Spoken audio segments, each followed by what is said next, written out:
Assalamualaikum warahmatullahi wabarakatuh. Sampurasun patepang di sareng mesin goreng atau yang makabarana di kelas 11 di Patilo. Ayeuna abdi bade ngaduikeun warta tentang banjir di Bale Endah. Sabaraha di muka tukang daerah Bale Endah, Kabupaten Bandung, kakenaan rupi-rupi musibah salah sayidina mudana cai wahangan Citarum. Dumasarkan data anu aya kurang lebih 1556 imah katut wangunan sakola jeung pemerintah kakeueum ku cai wahangan Citarum. Penyebab mudana cai wahangan teh disabab gedena cai hujan jeung lobana runtah anu ngahalangan kocoran anu ngabalukarkeun cai jadi ngayembeng.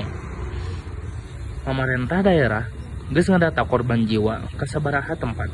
Sabab lumasarkan hasil laporan ti warga, masyarakat teu saeutik ayeuna korban jiwa anu kabawa banjir.